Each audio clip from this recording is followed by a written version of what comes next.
Olá, pessoal! Começando aqui mais um Papo Desinformante, a nossa conversa semanal sobre desinformação. Chega mais!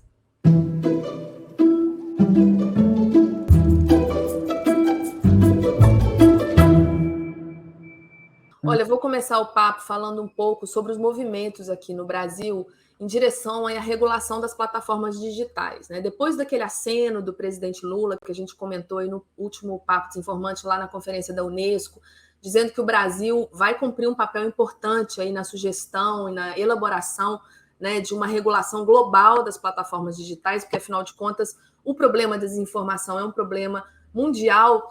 A gente teve movimentos internos também aqui na Câmara dos Deputados, onde tem o PL 2630, aquele conhecido PL das fake news, e parece que ele vai receber outras sugestões para amarrar melhor a questão da criminalidade online, da desinformação, do discurso de ódio e do extremismo. Então, ele deve receber aí textos adicionais para sair mais fortalecido. E ontem também, desculpa, teve um movimento do TSE, do presidente do TSE, o ministro Alexandre de Moraes. Ele chamou as plataformas digitais e pediu uma cooperação na autorregulação, quer dizer, que as plataformas fizessem um esforço adicional em suas normas, em suas regras, para impedir esse discurso extremista, esse discurso de ódio e a desinformação, de forma que a construção dessa regulação que está no Congresso, ela seja uma regulação que possa ser feita em conjunto, né? Que seja mais ou menos um consenso, né, entre as plataformas, entre os governos, entre as organizações da sociedade civil. Então, esse assunto a gente está acompanhando diariamente nas nossas redes, também lá no nosso site desinformante.com.br, você vai ter mais informações. Bom, as plataformas digitais estão vivendo aí uma onda de demissões. Desde o final do ano passado, várias delas têm demitido muitos funcionários. Isso mostra aí uma crise, né, econômica do setor, mas também pode ter um impacto na proteção dos usuários. Quem fala sobre isso é a Alice. Oi, Ana. Oi, pessoal. Exato, né? Desde o fim do ano passado, desde meados de novembro, mais ou menos, a gente vem acompanhando muitas demissões nas Big Techs. Em novembro, a Meta, né, que é detentora do Facebook, do Instagram e do WhatsApp, demitiu 11 mil pessoas e ainda, agora, né, mais recentemente, disse que vai demitir ainda mais gente. Mas essa onda não atingiu só a Meta, atingiu o Google, né, a Alphabet, que detém o Google e o YouTube, demitiu mais de 12 mil pessoas. E o Twitter nem se fala, né? Toda semana aqui a gente vem falando sobre grandes mudanças no Twitter e grandes demissões, principalmente após a entrada de Elon Musk. E muito se falou disso na imprensa nacional e internacional em relação à crise econômica que essas big techs vêm vivendo. Mas a gente também quis entender no Desinformante como essas demissões elas impactam de forma direta o combate à desinformação e a proteção dos usuários. Então, a gente fez lá no nosso site do Desinformante um compilado dessas demissões, né? Quais as plataformas que demitiram, quantas demissões foram, e também tentamos entender, né, conversando com especialistas, buscando outras opiniões, como isso pode impactar, né, nesse combate à desinformação e também na criação e a própria execução das políticas e as diretrizes das comunidades, né, que geralmente é um time que chama de policy das plataformas que fazem isso, né. A gente conversou com o pesquisador Daniel Teixeira e ele falou que esses cortes impactam diretamente porque eles acontecem principalmente, né, em camadas mais altas digamos assim, da estrutura das plataformas, mas também em camadas mais baixas, que estariam mais ligadas à moderação de conteúdo com empresas terceirizadas.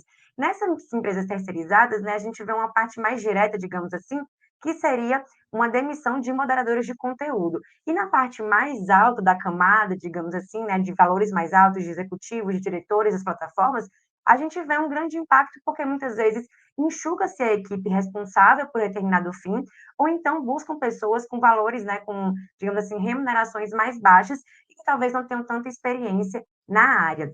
Uma das grandes motivações dessas demissões é justamente cortar os gastos das plataformas para que não se afete, né, com a crise econômica, os valores que são distribuídos para os acionistas das plataformas, né? Então, Daniel Jorge ele traz muito isso de como as plataformas tentam preservar o lucro delas e os dividendos que são divididos, né, pelos acionistas. Então, há essa questão que termina precarizando, né, essas equipes de moderação de conteúdo. O The New York Times, inclusive, fez uma reportagem investigativa mostrando como o YouTube diminuiu de forma drástica a sua equipe mundial de combate à desinformação, deixando apenas uma pessoa responsável por isso. E isso, né, é um grande, digamos assim, um grande retrato de como essas demissões impactam. O Twitter, por exemplo, né, desativou toda a sua equipe de moderação de conteúdo, e a gente fala, tá, inclusive no Brasil, né, o Twitter sempre teve uma relação muito próxima com a sociedade civil, com o judiciário, principalmente nas eleições, né, participando do programa de combate à desinformação e tudo mais. E hoje em dia a gente não tem uma equipe responsável por esse combate à desinformação, essa equipe de policy aqui no Brasil responsável pelo país. São alguns dos cenários que a gente vai vendo, a gente contou mais lá na matéria que está no nosso site, e a gente vai continuar acompanhando o dia a dia das plataformas e como, né, essas demissões impactaram o setor, para que a gente possa problematizar também e entender essas consequências. É com você, Ana. Maravilha, Liz. Lá no nosso site desinformante.com.br, mais informações sobre demissões nas Big Techs. Bom, eleições polarizadas, narrativas de extremistas, né? E narrativas de fraude eleitoral, desinformação, não são um privilégio aí do Brasil nem dos Estados Unidos. Na Nigéria, que foi nas urnas na última semana, parece que aconteceu o mesmo. Foi isso, Matheus? Oi, Ana. Oi, Liz. Isso mesmo, Ana. No último sábado, mais de 87 milhões de nigerianos foram às urnas escolher o próximo presidente do país. 3 dias depois, na terça-feira à noite, saiu o resultado final com a vitória do candidato governista Bola Tinubu. A Nigéria tem um longo histórico tanto de violência política quanto também de descredibilidade eleitoral. E pela primeira vez, eles utilizaram um sistema digital de biometria para identificar os votantes, justamente para tentar aumentar a credibilidade e também a transparência das eleições. Mas o que parece é que isso foi um grande tiro no pé, justamente porque no sábado algumas máquinas quebraram, impedindo que os votantes, né, realizassem o procedimento de votação, fazendo também com que o comitê gestor da eleição nigeriana estendesse o prazo para mais um dia. No domingo também foi identificado lentidão no compartilhamento, né, na divulgação dos primeiros resultados. Isso, obviamente, foi utilizado como combustível para questionar a integridade eleitoral nigeriana. Questionamento, né, e narrativas de fraude encabeçadas principalmente pelos candidatos de oposição governista, que já se reuniram e na segunda-feira afirmaram que acreditam que teve fraude, né, no processo eleitoral e que vão levar isso para o judiciário do país.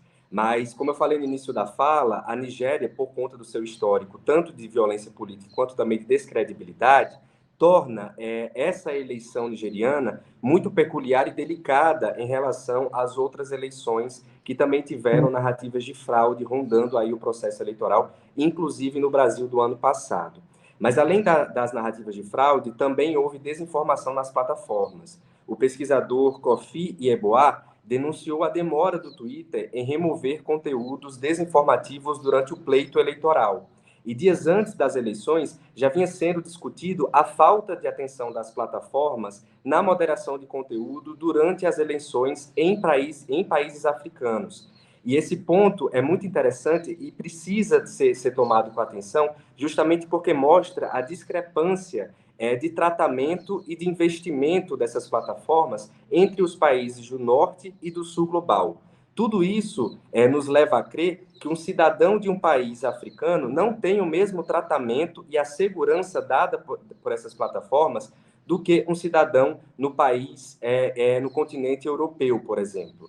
Todas essas notícias, a cobertura de África e também a cobertura internacional, você acompanha no site e também nas nossas redes sociais. Ana? Muito bom, Matheus, obrigada.